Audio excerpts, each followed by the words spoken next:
Good evening. I'm Ralph Canty.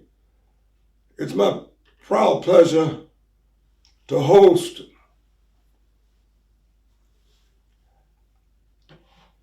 our event today and to have as our special guest the Reverend Dr. Charles B. Jackson of the Brooklyn Baptist Church of West Columbia, South Carolina. Dr. Jackson, it is such a pleasure to welcome you to Native Drums, and we're overly excited that your busy schedule allowed you the opportunity to stop by and talk with us today.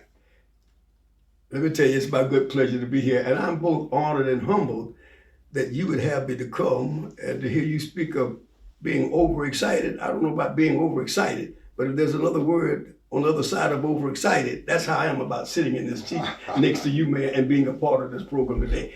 I think I'm so excited about it. Well, you're kind. I'm honest. He's honest, but he's also a very humble person. And I suspect that's what I like most about you is you carry your gift with such grace.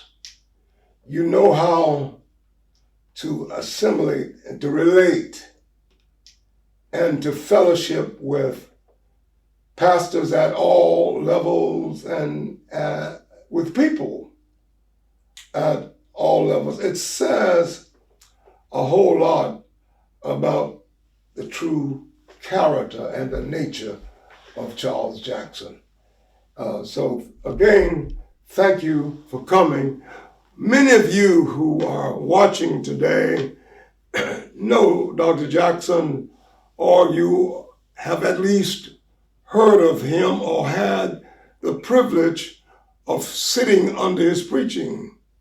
He is a noted pastor, but he's also a highly acclaimed preacher, evangelist, preaching across the state and over the nation. Again, we are really honored that he would stop by and share with us today. Dr. Jackson,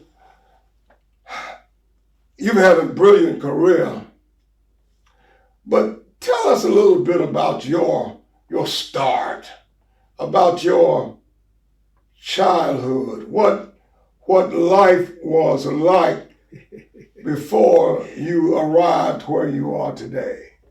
Thank you, sir. Before speaking in that regard, permit me to give 4 words to you about our humility, about the perspective from which we view God's favor upon our ministry. 4 words are, I know the truth. Oh, when you speak character, I know the truth. And when I say scripturally, if it had not been, I speak the truth. I know the truth. So I am humbled by the favor that God has shown upon our efforts to minister his word and his work. My beginning was very unusual.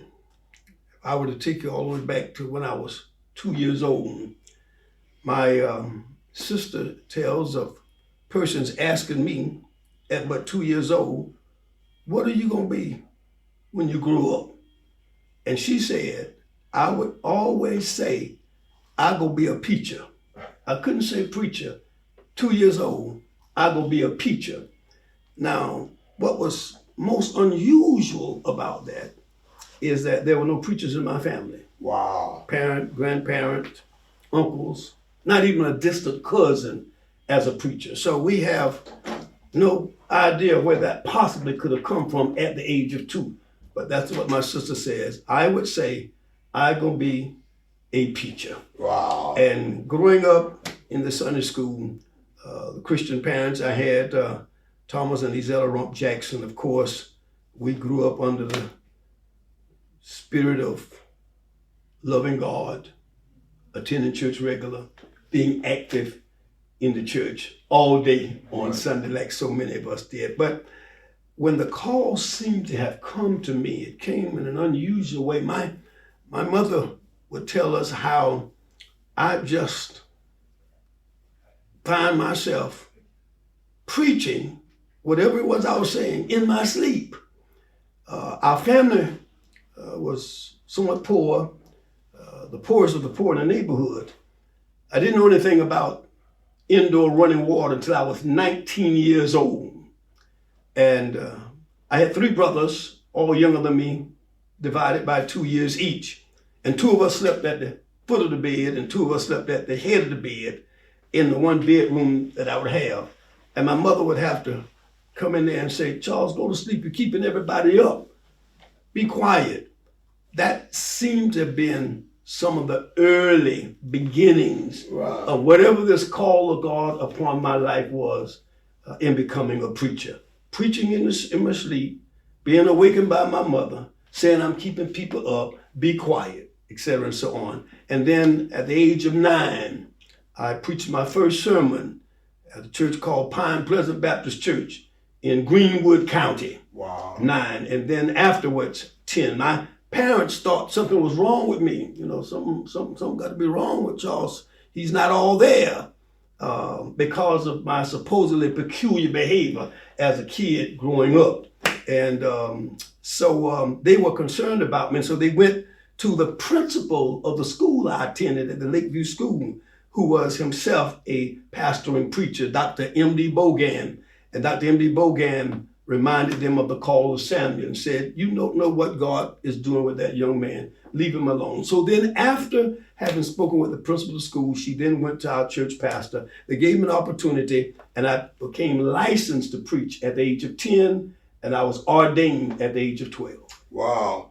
And that was at what church? At Brookland Baptist Church, where God has blessed me now to serve 54 years. So you are actually pastoring the church where you grew up? Yes, sir. Wow. Yes, sir. Where I've grown up. The only church that I've known anything about, the only church of my pastorate without interruption for 54 successive years. Isn't that phenomenal? Were you surprised by that transition? I don't know about surprise, but I know I was scared. I mean, I just entered Benedict College, and in the fall of that year, August, and then installed as pastor of the Brooklyn Church the first Sunday in February 1971. In 1971. 18 years old. At 18 years old. Yes, so you sir. started preaching at 9, you were licensed at 10, ordained at 12, and became a pastor at 18. I tell you. Wow. Find it hard to believe myself, Doc. And that's amazing. Now, if you can recall, you're 18 years old. Brooklyn Church at that time was a small congregation of about how many members? About 40 or 50. Less than 50. Less than 50 members. Yes, sir. 55 years later, what's the membership of the same church? I don't always talk about what the membership of the Brooklyn Church is because I don't always know. Yeah. I do say this, that we are blessed with 204 employees. 204 employees Wow. at the Brookland Church. About Wow. 63 of them full-time employees. The other ones are part-time or contract employees. 63 full-time employees. Yes, sir. At a church 55 years ago that had less than 50 members. Yes, sir. Mm-hmm. Now, no question about it. God was in that movement. He was breathing on that movement. There's no question about that. But what are some of the other components that you think contribute to this awesome growth of the Brooklyn Church? I was encouraged by the administration at Benedict College, where I graduated in 1979, to pursue a degree in medicine at Meharry Medical College. They had made arrangements because of my background in the sciences, and I graduated with my degree in math and also the sciences. And instead, Dr. Latta Thomas, at that time, he was the college minister at Benedict College, and he must have seen something in me that I did not see in myself. And he said, "No, son, you need to go to seminary." And so he made possible for me to go to Morehouse School of Religion. During the time I was at Morehouse School of Religion, I was one of 5 students to have been chosen to participate in a year's study of King Educational Model for Social Change. I want to think that that 1 year study did a lot in terms of shaping my theological framework of the Church of the Lord Jesus Christ. And so we began to implement some of the things of which we had gleaned from our 1 year study of Dr. Martin Luther King Jr. Of course, that created a lot of frustration because the people were not ready for what I thought that the true measure of the church should embrace. So I had to do a lot of educating our people and repeating some of the same basic themes over and over again every Sunday from the pulpit, such as one that we hold fast to yet even today. The true measure of a church is not determined by what it does for itself, but by what it does for others. Let me say that again. The true measure of a church is not determined by what it does for itself, but by what it does for others. And the Lord would give me scriptures to support it and sermons so that our people would come to understand what I thought to be and still do believe true church according to the Holy Scriptures as you reflect on the life and the ministry of Jesus our Christ. Another saying was, and it was on our bulletin every Sunday morning, the church that glorifies God and edifies humanity. That conjunction "and" most significant. Glorifying God and edifying humanity. And then we had in our educational building, as we kept growing up, the church, people don't care how much you know until they know how much you care. So you got to show yourself as a preacher, a man of God, a woman of God who has compassion, who passionately, with compassion, cares for the people.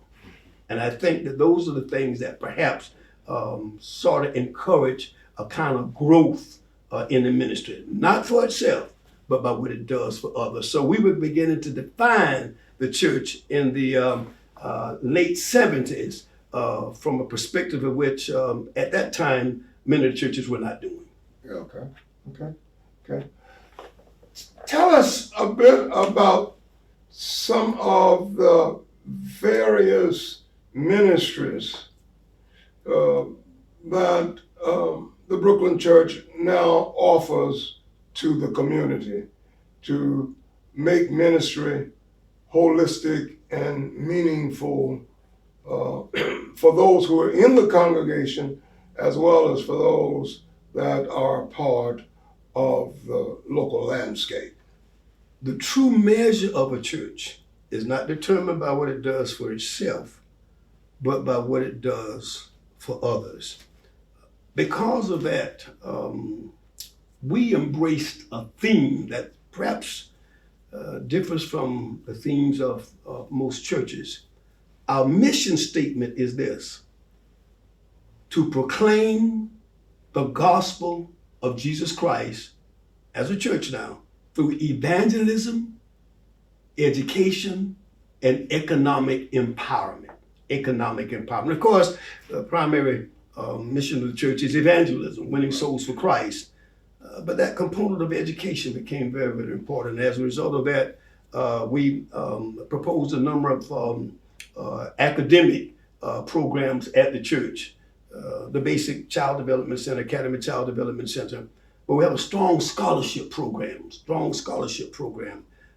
Each year, we give out between 40 to 60 scholarships to graduating high school seniors. Every student who graduates from high school and attends college receives a scholarship or an educational assistance award. We have an honors program whereby all honor roll students are recognized twice a year during the school term. We purchased the school that we attended for 10 years, the former Lakeview School. They were going to demolish our school and dismiss our history, destroy our legacy, and we couldn't let that happen. And so we went to the district and the mayor of the city of West Columbia and asked could we buy the school. So the Brooklyn Church bought the 94,000 square feet former Lakeview School, converted that into an empowerment center with a strong emphasis on education and empowerment, where a tutorial program goes on. The tutorial program is a part of our academic athletic program, which means that if you're going to be a part of our Pop Warner Little League football team and our AAU basketball teams, you got to maintain a C average. If you are deficient in an area and you want to continue playing, then we've got a tutorial program there, and we encourage parents to take a part in that tutorial program. Just some of the things in which we do. And let me brag on our football team for just a little bit. We're the only football team in the whole state to, in 1 year, 2021, I believe, or 2022, one of those years, where all 4 of our programs won state championships. 6 and under, 8 and under, 10 and under, 12 and under, and then the 10 and under won a national championship in Orlando, Florida. Wow. Mm-hmm. So that's a part of education. And then the economic empowerment program has to do with the establishment of the credit union. So we have a credit union, drive-through standalone building for our credit union. We have a banquet and conference center, and that's buffet meals every Sunday from about 10 until 3, and then weekdays, Tuesday through Fridays from about 11 to 2. And then, of course, we host a number of events. So it's a venue for events to be held as well. That's a part of the Banquet and Conference Center. That is Brooklyn Lakeview Empowerment Center. We, what else do we have when it comes to empowerment? So we have the 204 employees. The Academy Child Development Center serves not only the educational component, but also the economic empowerment component. Mm. A lot going on. Yeah, man, it's a wonderful program. I'm familiar with it, and I'm really delighted that this audience will get the opportunity to know what Brooklyn is doing, because what Brooklyn is doing should not be the exception. It should be the model. Other churches can do some of those same things, maybe at a different level or a different dimension. So it's critical that we look at what Brooklyn is doing and thank God for it, and cherry pick, maybe is the word I want to use. Cherry pick those ministries that we can afford to engage in the local church. Because I think we both agree that the salvation of the black church in large measure is dependent upon what happens at the black church. Can you talk about a bit about the relationship between the black church and the black community? When we were young, and I'm much older than you, but when we were young, church was just a center of the community. You know, we learned how to appear before an audience at church. We learned how to speak at church. We learned so much about life and our abilities at church. So in this age, there seems to be, while some churches have, mega churches that are just growing like that, but in the general sense, there is a falling away from the church. You want to talk to us about that a bit? Each of the things you said still, in my humble opinion, needs to be a part of the mission of the church. all those values that were a part of the church when you and I were growing up, and others as well, where you learn how to speak. We have oratorical contests, etc., and so on and so on, where you learn how to become social in relating to others. Those things are important. However, I believe that far more now than ever, and it's really just borrowing something from what you earlier said, which made church so significant. It was the hub, it was the centerpiece of that community. The church, perhaps even more now than ever, has to have profound community impact. I think God has located us in the places where our church buildings are, where our ministries are served, to make a difference in that community. Going back to the others again, the Brookland Foundation, for instance, one of our nonprofits, has its own separate governing board, just as the credit union and also as the Brooklyn Lakeville Empowerment Center, deals with the homeless. And so we have a strong and very effective homeless program for those in the community where we're serving. Our health and wellness program, we built a health and wellness center from the health and wellness program, which was a part of the Brookland Foundation. All of those kind of programs and services help make a significant difference in the neighborhood, in the community. I've tried to pastor the Brooklyn Church as best I could, for 54 years.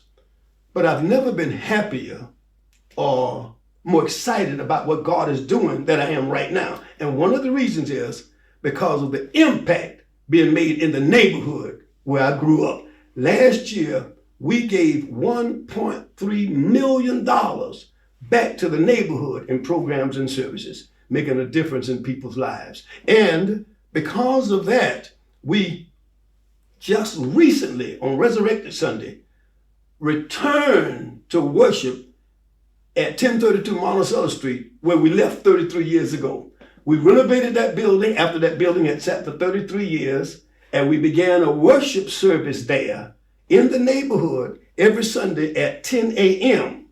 Many of the persons from the neighborhood did not feel comfortable in worshiping in a large church. Wow. And unfortunately, it took us 33 years to figure it out. But now we're worshiping there every Sunday at 10 o'clock, and it's been a major blessing in the neighborhood. Wow. Okay. That's exhilarating to hear.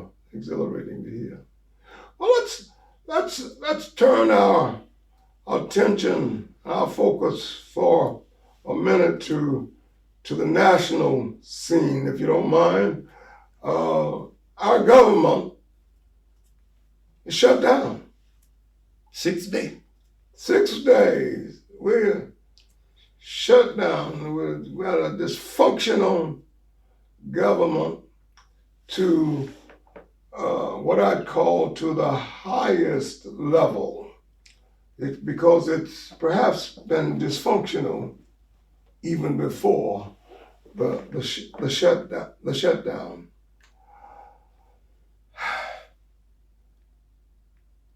Many of us bleed, cry, weep because of the state of affairs in America, as well as the state of affairs around the world.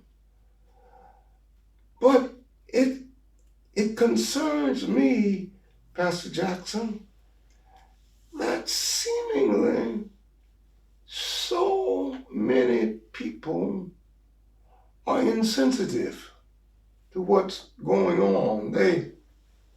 They seem not to understand, I guess the word I want to use is the gravity of the situation.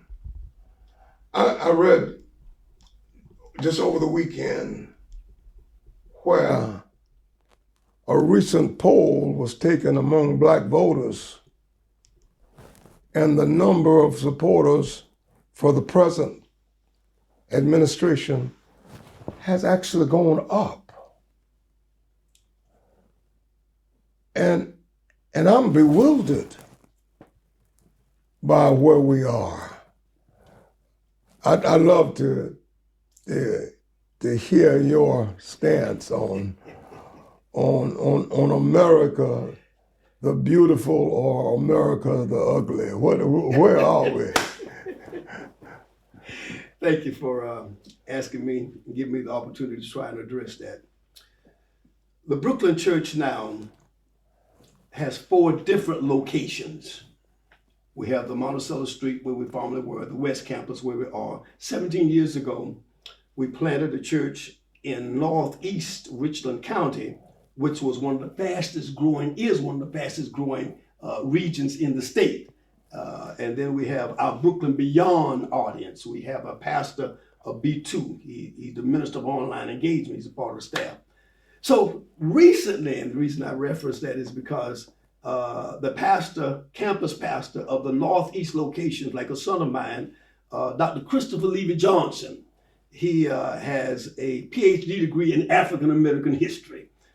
Very smart, brilliant young man, articulates social issues so very well. So we decided to sit and talk a little bit about what's going on, because in my humble opinion, at a time when the church perhaps needs to be more actively involved and visibly engaged with the social issues that are adversely affecting God's people, we have now become quiet. Wow, silent. There's a silence among us that scares us. And the reason it concerns me greatly about it is because I know, as I'm sure you do, and many others, that it was the voice of the black pastor at the black pulpit in the black church that was responsible for almost everything that was good for us as a people. Wow. Wow. As a people. Were it not for the black pastor at the black pulpit in the black church, we would not have had all of the gains of which we currently have. And so if we don't become a more viable and visible, effective voice, then the chances of us countering what's going on that's negatively affecting our people becomes that much smaller. Right. So I am really, really concerned about the black church. Now, I've taken a position this. I know I can't do everything for everybody, but I know one thing. Where God has located us, we want to try to make a difference. We want to try to speak truth, reflecting not only Jesus as some see him, but I oftentimes say to our people, the Jesus of the Bible. Right. I'm not so sure we're following in Christianity today the Jesus of the Bible. Wow. And we've got to make sure it is known the Jesus of the Bible, man. Yeah. You can't be a solid Christian and then 25 Matthew doesn't bother you when Jesus talked about the least of these. Right. You've got to be concerned about the least of these if you're going to reflect the life of the Jesus of the Bible. So the church has to become, I really believe, more vocal in some kind of way, Doc. Yeah. Some kind of way. Yeah. Well, I don't have the answer now. Right. But I think it's a burden, and I would that there would be more pastors to carry that burden. Yeah. Yeah. Well, clearly, there are two Jesuses. Oh, so you are agreeing with me, huh? Oh, yes. There's a Jesus of the Bible. Jesus of the Bible, Doc, huh? Who came from God to set his people free. And then there's a Jesus of America who has come to oppress some people so other people can be wealthy, influential, and enjoy the best of life because they believe that the Jesus of America has given America to them and not to the people who have helped to make America great. So I'm glad you made that distinction in your conversation. We have a serious, Pastor Jackson, in my opinion, we're at a serious crossroad in America because democracy is being corrupted by white supremacy. And unfortunately, white Christianity is the drum major for white supremacy. And what's even worse, there are so many of us in our community who think that white Christianity is the model, when that model embraces enslavement and disenfranchisement. It was evangelicals, white Christians in America, that endorsed the present leadership that we have and cannot see anything wrong with their vote nor with the action of the person they voted for. Let me speak just a little to that. My greater concern has not been the simple voting, perhaps even the endorsing, but it's how they have celebrated him as if he's the second coming of Jesus Christ. That's how I have seen it in my experiences around the Brooklyn Church, throughout the state of South Carolina. Not just voting and endorsing, but celebrating as the second coming of Jesus Christ. And that's dangerous. That's seriously dangerous. And so it's a scary time, unfortunately. I don't like saying that. Because I do know that the hope, I know we've got a hope, Doc. Yes. Yes. Yeah, my hope still is built. All right. And Jesus Christ, All right? His righteousness. Right. That's our hope. I don't know if we are delivering that message of hope anywhere else than on the pulpit, but we got to live that hope, Doc. We got to demonstrate that hope, Doc. Right. We got to demonstrate that hope. We got to declare it, but we also got to live it, Doc. We got to show it, Doc. We got to show it. We got to show it. Speak to us for a minute about what the black pulpit needs to do to empower folk, educate them, and get them ready to engage in the elections of the midterm and 4 years from now, 3 years from now, 2 more years from now, the midterm and the regular election. Speak to us a bit about that, and we're going to let you go. This has been a wonderful conversation. My voice is rather small. I've got a little voice. However, I said earlier that I first tried to approach it from the ministry I'm trying to serve at the Brooklyn Church. And so very interesting, Dave. We began a study last year on creating generational wealth, because it's a problem that we have. And so we took a Bible study, a whole semester Bible study, with sessions on creating generational wealth, because a good man leaves an inheritance for his children and his children's children. And we don't have an inheritance to leave on because we don't own anything, Doc.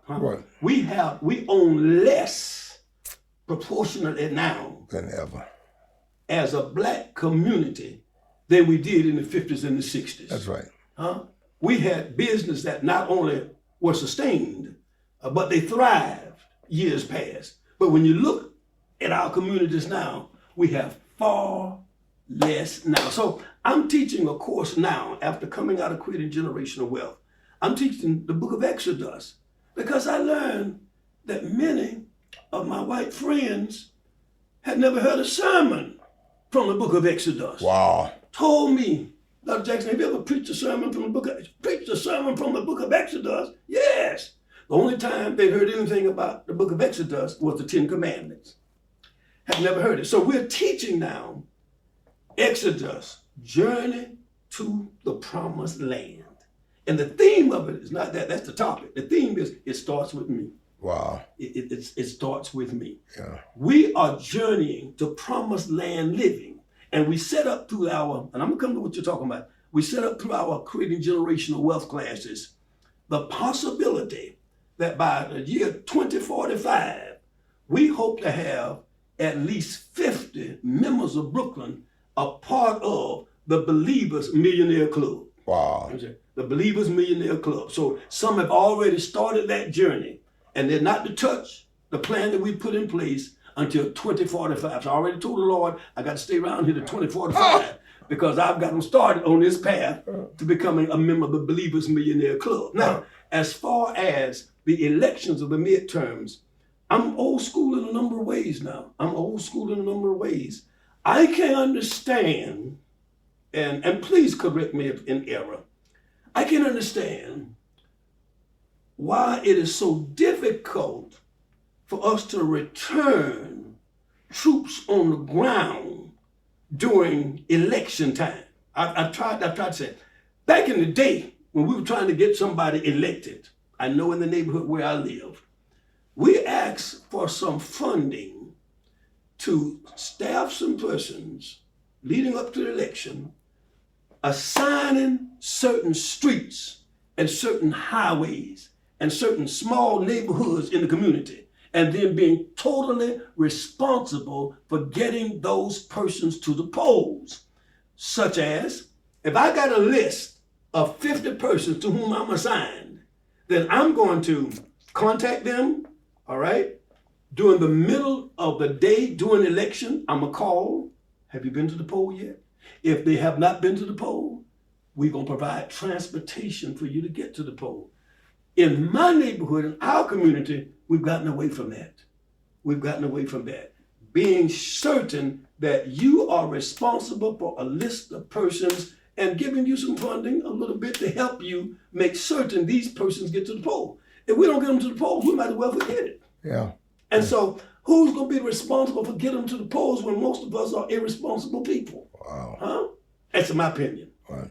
And let me tell you, anytime a state has over 30% of an African American population, there is absolutely no reason why an African American cannot be elected to a statewide constitutional office. We got them there, but somehow we're having difficulty motivating and mobilizing our people to get to the polls. Yeah. And that's where our strength is. Our strength is in voting. But how are you going to get them there unless you put some troops on the ground? That's how I'm looking at it. Yeah. There's not too many folk look at a commercial, not in my neighborhood. I don't spoke my neighborhood. Look at a commercial and say, I'm going to vote for him because of what I'm seeing in the commercial. Yeah. But they know if somebody's got there getting them to the polls, they're more likely than not to go. So I'm just hoping that we'll start thinking about a different strategy now. I know this day is a day of technology, Doc, and I know it. I appreciate it to a great degree, but I still got some old school in me. Give me 100 names. I'll be responsible for these 100 people getting to the polls. Yeah. As old school. And I suspect there's an element of optimism and hope that out of the ugliness there will arise an urgency. Preach, Doc. Yeah.